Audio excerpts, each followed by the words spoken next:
So if you guys haven't heard already, there was a tragedy that happened in UK in Southport.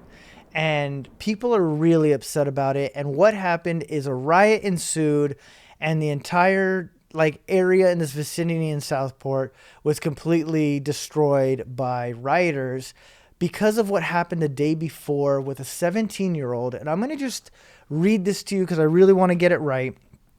And here's some of the footage. I can't show you all of the footage, but here's some of the footage of what actually happened. So this is the area in which they were rioting, and people were destroying everything in their path. Okay.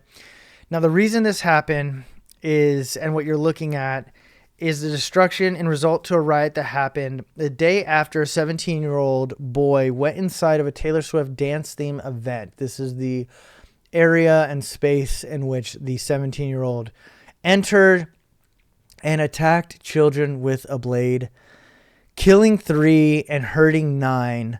So sadly, 3 girls passed away. And I'm talking about 6-year-old, 7-year-old girls. They were at a Taylor Swift themed dance party, and this lunatic comes in and attacks them. And there's a big issue about this, not just because of this situation, but because of the result of the situation. The police can't release much about the attacker because he was a minor. Though he was born in the UK, his parents are immigrants from Rwanda. This is where the problem happens, where, people start saying things bad about immigrants because of this one situation.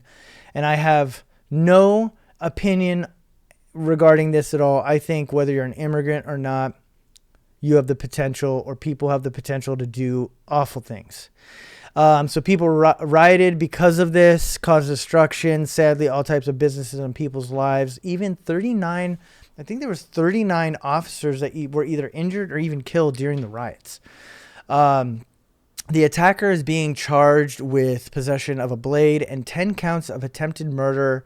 Taylor Swift, of course, spoke out about the tragedy, but no words can obviously fix the damage. But the real issue is this, and these are the girls here that were attacked. I think these 3 on the right, this girl, this girl, and this girl, actually lost their lives due to this. So, I mean, this is terrible. This is awful, awful, stinky world news. It's horrible.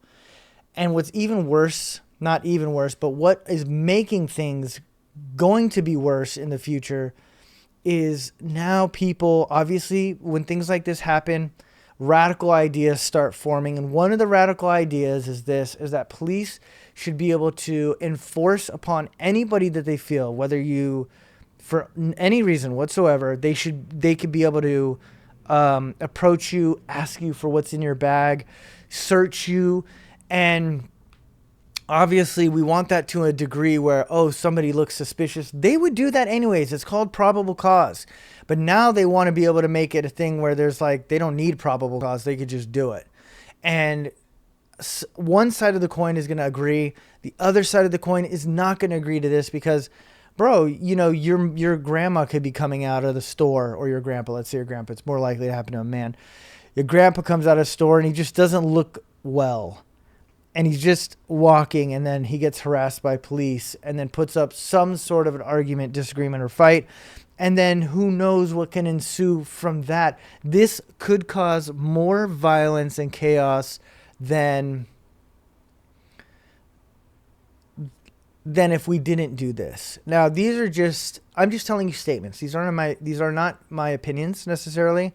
Obviously, I think being able to search and harass anybody that you want is like a police state.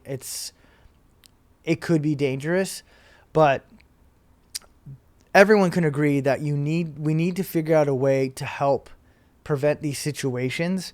And that's the reason why people are jumping to these radical conclusions of having this, state where people can, or police officers can just search whoever they want, whenever they want. The problem is you just can't trust police officers to do it nicely or the right way, because they're just humans and they have their own emotions, thoughts, and biases against people, and this creates hate and then violence. So there's a big issue with this entire thing. I don't want to say things are only going to get worse, but day by day, things seem to be getting worse.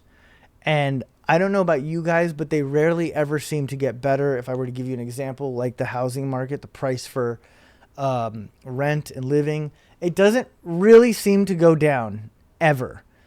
I've never gotten a call, hey, guess what?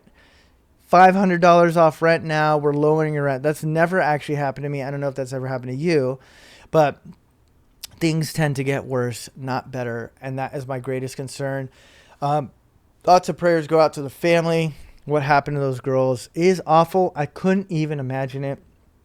I try to put myself in the mindset of when I was 6 years old, just not knowing anything about life, having fun, having a good laugh, and then something like that happening in the moment. I cannot imagine what they went through. And the kids that survived, it's going to scar them for life. I don't know what the solution is to fixing this. No one does. But I don't think police officers harassing people just based upon their skin color or the way they look that day is going to be the solution at all. I don't think so. I want to be clear. I do not think that will be the solution. But what do you guys think?